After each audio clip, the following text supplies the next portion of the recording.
Increíble, pues. De dentro y de fuera, las derechas, los conservadores. No pueden entender el fenómeno mexicano, político, social. Y es muy sencillo, aquí se empoderó el pueblo. El pueblo decide en México. La presidenta solo tiene un dueño, amo, que es el pueblo de México. Y eso fue gracias a la Cuarta Transformación y a la conciencia del pueblo de México de reconocer su fuerza y su historia. Entonces estos artículos, que por cierto ahora cada día salió uno distinto, ¿no? Antes no mencionaban a México y ahora es el tema. Pero a ver, ¿por qué no hablan de los 13.4 millones de mexicanos que salieron de la pobreza? ¿Por qué no hablan de cómo aumentó el salario mínimo, de los programas de bienestar, de las obras de infraestructura que se hicieron y que ahora estamos haciendo? ¿Por qué no hablan de la reducción del 25% en los homicidios dolosos en el país en 11 meses? ¿Por qué no hablan de la atención a los jóvenes? ¿Por qué no hablan de las escuelas preparatorias que estamos haciendo, de las nuevas universidades Rosario Castellanos? ¿Por qué no hablan de una estrategia que es parte de la Cuarta Transformación? No, de eso no les interesa hablar. Es una elucubración y una construcción que está solamente en su cabeza y que tiene un objetivo: hacer propaganda en contra nuestra o generar insidias adentro de nuestro movimiento. Solo que se van a quedar con las ganas, afuera y adentro. Todos aquellos que quieren que le vaya mal al pueblo de México, al pueblo de México no le va a ir mal, porque hay un gobierno que está con el pueblo, así de sencillo, y eso no va a cambiar. Y esta idea de es que la presidenta se tiene que separar de el presidente López Obrador, pues lo dije, siempre lo he dicho toda la vida, si luchamos juntos. Poco más de 13 millones de personas salieron de la pobreza, 2 millones de personas salieron de la pobreza extrema. Y si observamos a las familias que finalmente tienen un ingreso superior a la línea de pobreza, estamos hablando de 16 millones de personas adicionales. Estos son datos que no habíamos observado nunca desde que medíamos la pobreza. Es decir, nunca México había tenido un nivel de pobreza tan bajo. Y la principal razón por la cual se da esta disminución no es, como se ha dicho en muchos programas de análisis, las transferencias sociales o los programas que se tienen en la Secretaría del Bienestar. Entre el 70 y el 78% de la reducción se explica por los incrementos salariales. Es decir, se explica porque el salario mínimo se duplicó por encima de la inflación, porque se triplicó por encima de la inflación en la frontera, porque se redujo el outsourcing, lo cual ayudó a que se mejoraran los beneficios de los trabajadores, y por una larga batería de reformas laborales que se llevaron a cabo durante el sexenio de López Obrador. Para mí el dato nos invita además a una reflexión muy importante, sobre todo una reflexión que creo que deben tener los economistas ortodoxos, los expertos, las personas del Banco Central, que por décadas nos dijeron que no era posible subir el salario mínimo sin que se generaran desequilibrios macroeconómicos. Y lo que esta política salarial ha demostrado es que esas personas estaban mal, estaban guiadas por una ortodoxia, por una ideología que causó un enorme pesar en la sociedad mexicana. Su ideología fue un crimen que mantuvo a millones de familias en pobreza. Para mí este debería ser un llamado fundamental y profundo al Banco Central para que hiciera un análisis de qué los llevó a tener estos análisis tan errados. Hoy cumplimos 5 años en el gobierno.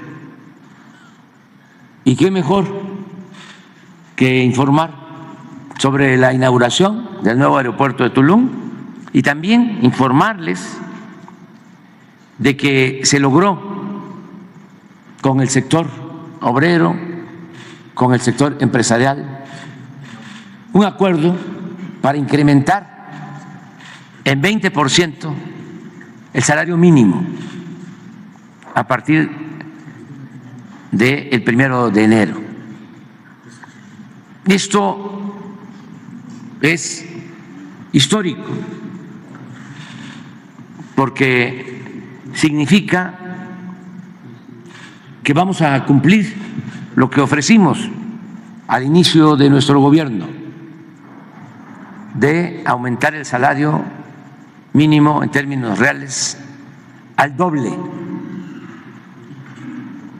Cuando llegamos, el salario mínimo era de 88 pesos diarios, 2,687 pesos mensuales. Y a partir del 1 de enero, el salario mínimo va a ser de 249 pesos diarios,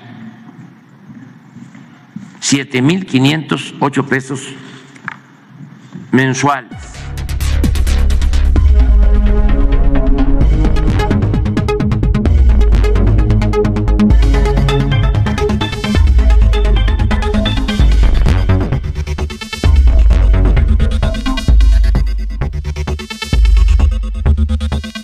No sé si estén de acuerdo conmigo o no, pero la política neoliberal, señores, la política neoliberal hubiera funcionado siempre y cuando ellos hubieran tenido la mentalidad como la del presidente Andrés Manuel López Obrador. Así es.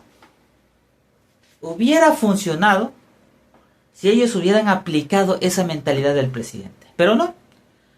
La política neoliberal lo que hacía era regalar los recursos, los bienes, y que vinieran a saquear a México. Eso es lo que hacían los gobiernos neoliberales. Pero les voy a decir una cosa. Hubiera funcionado si ellos hubieran tenido esa mentalidad de Andrés Manuel López Obrador. Si ellos no hubieran pensado tanto en saquear al país y no hubiese habido corrupción durante el periodo neoliberal, esa política que ellos tanto defienden en la oposición actualmente hubiera funcionado. Así es, sin corrupción y tener un pensamiento nacionalista, ser autosuficientes, esa política neoliberal hubiera funcionado. Pero no, prefirieron desgraciarnos la vida, desgraciadamente. Bueno, hay una noticia que se dio a conocer hace unos días, y es un tema que no había podido tocar, y es el tema del presidente Andrés Manuel López Obrador. Ya sé que el presidente no está en la presidencia, pero lo que hizo él durante su gobierno es algo increíble. Ni la oposición se la creía, ni se la cree, para acabarla de amolar, ni se la cree. ¿Por qué? Porque durante el gobierno del presidente Andrés Manuel López Obrador, él logró sacar a 13 millones de mexicanos de la pobreza y 2 millones más de la pobreza extrema. Así es, una noticia que la oposición le costó trabajo entender, y ellos saben muy bien que es verdad. ¿Por qué ellos saben que es verdad? Porque ya salieron con la excusa de decir que es que no fue el presidente Andrés Manuel López Obrador. Así es lo que andan diciendo, que Andrés Manuel López Obrador no tuvo nada que ver. Pero señores, ¿quién tuvo la idea? ¿Quién tuvo ese pensamiento? ¿Quién fue el estratega, el analista político? ¿Quién tuvo a sus consejeros ahí al lado de analizar bien la economía de nuestro país para hacer lo que hizo él? Lograr sacar a 13 millones de mexicanos de la pobreza y 2 millones más de la pobreza extrema. ¿Quién fue? Pues Andrés Manuel López Obrador. Y dio justo en el clavo. La oposición no le gustó para nada esta noticia y empezaron con sus excusas baratas, empezaron a decir cuantas tonterías. Y es cierto lo que muchos dicen. Claro que los empresarios tuvieron mucho que ver con este logro del presidente, pero realmente el quien se lleva el mérito en este logro es el presidente Andrés Manuel López Obrador. ¿Por qué? Porque él supo jugar sus cartas, él supo analizar bien la situación económica, la situación de la inflación, de muchos factores, y que el cual, señores, el presidente hizo jaque mate. Así es, jaque mate a las ideas del periodo neoliberal, a las ideas del PRI y del PAN que gobernaron este país, que ellos lo único que hacían con el salario mínimo era aumentar 2, 3, 7 pesos, 15 pesos. Era lo único que ellos aumentaban. Era lo único que ellos aumentaban. Y ahorita la oposición sale con una gran estupidez de decir, y esto, no le voy a quitar mérito a los empresarios, claro que no, pero la oposición sale a decir, es que López Obrador no fue quien sacó de la pobreza a los millones de mexicanos, a los 13 millones ni a los 2 millones de la pobreza extrema. Es que no fue López Obrador, fueron los empresarios. Gracias a los empresarios y el aumento del salario mínimo, porque ellos decidieron aumentar el salario mínimo, se logró reducir la pobreza. La pregunta es, si eso era verdad, lo que dice, de hecho ahorita les voy a poner el video de una panista, si eso era verdad, ¿por qué no lo hicieron antes? ¿Por qué durante el gobierno de Salinas, durante el gobierno de Zedillo, o más actualmente para acá, ¿no? El gobierno de Fox, el gobierno de Calderón o el gobierno de Peña Nieto, ¿por qué no se aumentaba el salario mínimo como lo hizo Andrés Manuel López Obrador? La inflación no era tanto. No era tanto, señores. Les voy a poner este video de la consejera del PAN, Paulina Rubio Fernández, que salió a decir esto. Que esto que logró el presidente Andrés Manuel López Obrador de sacar a 13 millones de mexicanos de la pobreza extrema y 2 millones más de la pobreza extrema, fue un logro de él. Y Paulina Rubio Fernández, la panista, sale a decir esto. Disminuir el número de pobres en este país tiene que ver con el empleo formal y de manera paralela, obviamente, tiene que ver con el incremento al salario mínimo en una parte, que eso nos toca únicamente aprobarlo, ¿sale? Pero ¿quién realiza realmente esta función? Los empresarios, ¿no? Que son los que invierten, pagan y le entraron al tema, y entonces son ellos, junto con los trabajadores, quienes son verdaderamente pues, los responsables de que esta política esté funcionando. No es AMLO, es el empresariado. No es AMLO, no es AMLO. O sea, es toda esta gente. Y cuando hablo de empresarios, no estoy hablando de los empresarios que se imaginan, de los todopoderosos. A ver, ser empresario tiene que ver con tener una microempresa, con tener un lugar en donde le des empleo a 2 personas. Eso es ser empresario también. Ahora, ¿a qué voy? Yo coincido mucho con ese argumento. Que fácil para el Estado venir y decir que, sí, todo es un éxito, gracias a que otros están pagando los salarios, pero ellos no son capaces de publicar esta reforma. Sí escuché la declaración de la presidenta que dijo que ya venía la reforma. Bueno, no le compete todavía a ella, porque tiene que hacerse la declaratoria de que los estados aprobaron esa reforma. Y entonces, mientras no salga esa declaratoria del Congreso, pues ella no la puede publicar. Entonces, ¿qué es lo que va a hacer? Pues le va a ordenar a Noroña que la publique, o cómo va a estar ahí el tema, poco, ¿no? Un poco, bueno, pues esperaríamos. Si realmente quiere ejercer autoridad, pues entonces que mande y diga, ya, entonces listo, mándenme, estoy lista para publicarla. Porque esa es la disyuntiva, es decir, todo está bien mientras lo hagan los demás, pero cuando le toca al Estado entrarle para darle salarios dignos a policías, a enfermeras, a doctores, entonces ahí está detenida desde hace más de 18 meses. Paulina Rubio Fernández, la consejera del PAN, sale a decir esto. Es que no fue López Obrador quien logró sacar a millones de mexicanos de la pobreza en México. No fue logro de él, fue gracias a los empresarios. Los empresarios fueron los que lograron eso, no López Obrador.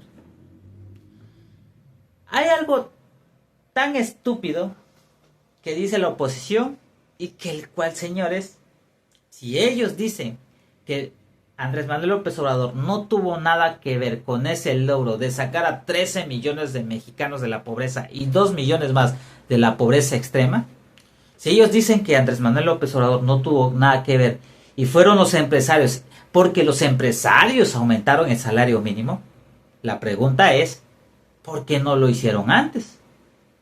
¿Por qué no lo hicieron antes? ¿Por qué no le dijeron a Peña Nieto? O tal vez van a decir, sí se les dijo. Los empresarios le dijeron a Peña Nieto, le dijeron a Calderón, le dijeron a Fox.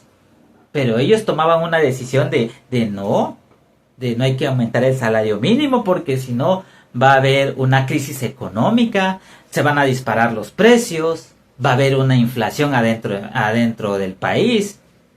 O sea, ¿van a salir con eso? Porque eso es exactamente lo que los gobiernos neoliberales pensaban. Eso es lo que ellos decían. Que no se podía subir el salario mínimo mucho. ¿Por qué? Por arriba de la inflación. ¿Por qué? Porque iba a haber una crisis económica. Iba a aumentar los precios. E iba a haber una inflación adentro de nuestro país. Por eso se mantenía el salario mínimo al mínimo. Peña Nieto lo dejó, ¿saben en cuánto lo dejó Peña Nieto? En 88 pesos. En 88 pesos fue el salario mínimo que dejó Peña Nieto. De hecho hay un video, ahorita les voy a poner esto. Este video de Peña Nieto. Chequen este video. Queremos que más mexicanos gocen plenamente de sus derechos y que estén mejor protegidos ante situaciones que puedan afectar su economía familiar. Pero también queremos que su trabajo se traduzca en una remuneración digna y justa. Por eso celebro que esta mañana el Consejo de Representantes de la Comisión Nacional de los salarios mínimos, CONASAMI, haya decidido incrementar el salario mínimo de 80.04 pesos a 88.36 pesos.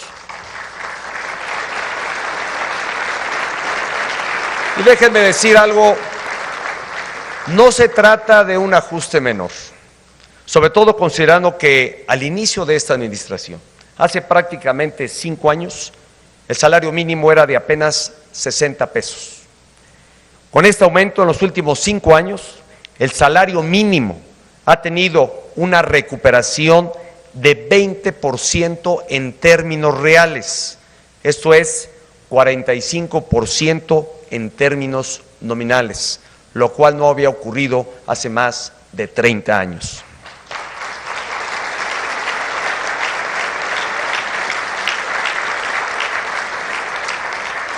Este incremento contrasta drásticamente, para ponerlo en relieve y contexto, con la pérdida del poder adquisitivo justamente inverso, de 21% en términos reales, que se registró en los 18 años de las 3 administraciones pasadas. El salario mínimo debe ser una retribución justa y después de décadas de rezago ya estamos avanzando en esa dirección. Lo más patético de este anuncio de Peña Nieto no fue el anuncio del aumento al salario mínimo. Pasar de 80.04 pesos a 88.36 pesos. Eso no fue un anuncio, no fue el anuncio más gracioso. ¿Saben cuál fue el anuncio más gracioso? El aplauso de todos. Aplaudiendo el gran logro de Peña Nieto. El gran logro de los empresarios. De decir, wow, este gobierno está haciendo las cosas bien.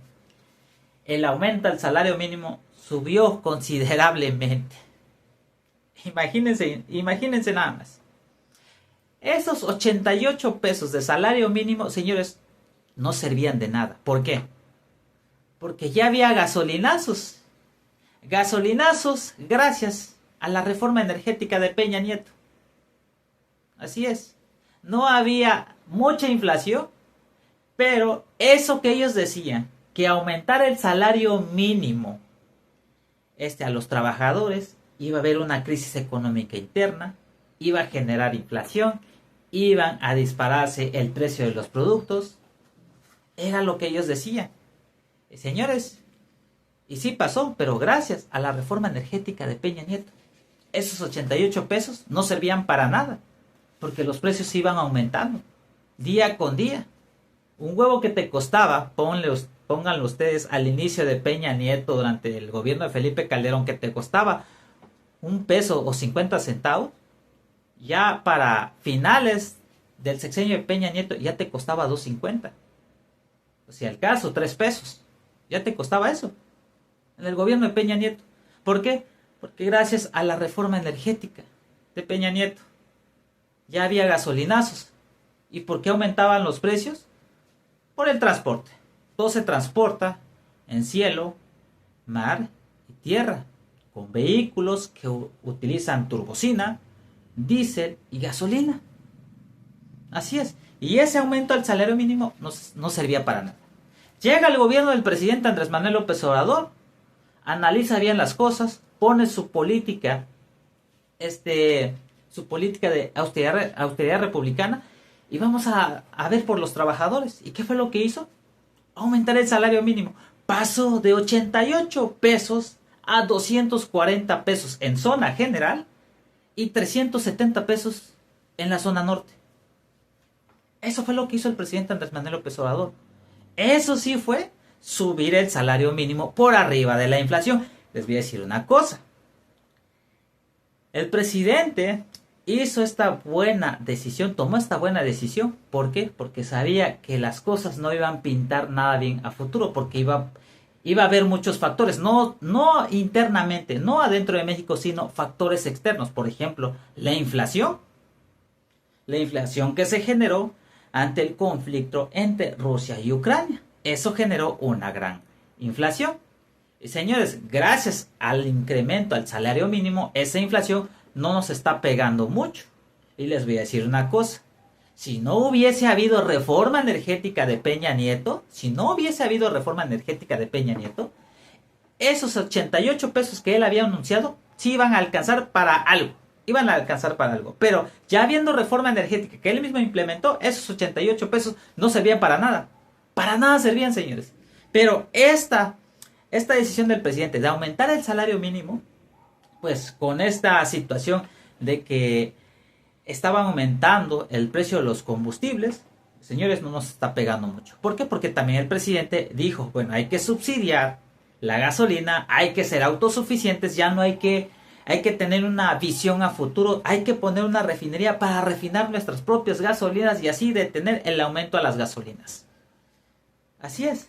Y la oposición sale a decir cuantas estupideces con este tema de que, que Morena iba a bajar el costo de la gasolina a 10 pesos, es pura mentira. Sí, iba a bajar a 10 pesos, se iba a bajar a 10 pesos, siempre y cuando no hubiese habido reforma energética. Eso hay que tenerlo presente y hay que tenerlo siempre en claro. Así, señores, este logro del presidente, donde logró sacar a 13 millones de mexicanos de la pobreza y 2 millones más de la pobreza extrema, es un gran logro. Es un gran logro y eso es lo que se tiene a futuro también durante esta administración de Claudia Sheinbaum. No hay que quitarle mérito, lo vuelvo a decir, no hay que quitarle mérito a los empresarios porque los empresarios jugaron un papel importante ante esta buena decisión del presidente. Ellos decidieron también apoyar esta decisión del presidente. ¿Por qué? Porque ellos estaban viendo que las políticas de Andrés Manuel López Obrador, de la economía está estable, hay inversión directa hacia nuestro país, se está cuidando la economía de todos, se está cuidando el dinero de los empresarios, pues ¿qué más da? Seguir apoyando este gobierno y apoyarlo en las decisiones que él tome. Y tomar la decisión de aumentar el salario mínimo fue lo mejor. Y se va a seguir aumentando hasta llegar hasta hasta que se ajuste a las necesidades de todos. Porque no puede subir, hay que tener en claro esto. No vamos a decir que de aquí a 2030 el salario va a llegar a 800 pesos. No, eso va a ir aumentando de acuerdo a la situación. Eso hay que tenerlo en claro. Así es. Así que vamos a ver cómo va pasando esta noticia, señores, porque la oposición no se la termina de creer. La oposición está revolcándose de coraje. ¿Por qué? Porque fueron descubiertos. Fueron descubiertos ante esta maña que ellos aplicaban de decir no podemos aumentar el salario mínimo porque va a haber aumento a los precios adentro del país, va a haber una inflación adentro del país, va a haber crisis económica, así que no podemos hacer esto. Eso es lo que decían los gobiernos preanistas. Pero llega el gobierno del presidente Andrés Manuel López Obrador y claramente los exhibe de mentirosos. El aumento sí se puede dar siempre y cuando si las cosas se deben hacer como se deben hacer y si se hacen de manera correcta. Y lo vuelvo a decir, todo se puede hacer y toda idea política como la idea de la Cuarta Transformación puede dar frutos, puede generar todo para todos sin que haya corrupción. El tema de la austeridad republicana pues todavía queda pendiente, eso hay que dejarlo en claro, porque no les queda claro a la oposición ni a los mismos quienes están adentro de la Cuarta Transformación. Eso hay que dejarlo en claro, pero a ver cuándo tocamos ese tema, porque va a seguir dando de qué hablar el tema de la austeridad, porque hay algunos adentro de la Cuarta Transformación que no les cabe, no les entra todavía en la cabeza qué quiere decir esto. Así es, porque ya lo dijo el presidente, yo no los voy a juzgar, el pueblo es quien los va a juzgar a ustedes. Tonto es quien cree que el pueblo es tonto. ¿Y dónde se las vamos a cobrar? En las urnas. Así es, amigos, amigas. Así que hasta ahí les dejo lo que es la información. Yo les invito a que se suscriban a mi canal, suscríbanse a mi canal, denle like al video, compartan, comenten. Y si se van a suscribir, no olviden de activar lo que es la campanita de notificaciones. Así es, ustedes ya saben quién soy, yo soy Opinión General. Espero me vean la próxima, que sigan teniendo un excelente miércoles. Bye, bye. Ahora que viene Cedillo, me gustaría hacerle 3 preguntas. Una, ¿por qué convirtió las deudas privadas de unos cuantos en deuda pública? Lo segundo, que conteste por qué envió al Congreso una reforma de pensiones en donde el trabajador, al jubilarse, no iba a recibir ni el 50% de su salario. ¿Qué lo llevó a dañar a los trabajadores? Una tercera es por qué durante su gobierno no aumentó el salario mínimo, sino al contrario, se redujo el poder de compra del salario. Dije 3, pero tengo muchas más, pero la cuarta ya. Sí, ¿por qué desapareció los trenes de pasajeros y se fue a trabajar de asesor a la empresa estadounidense que le entregó los ferrocarriles nacionales a la empresa que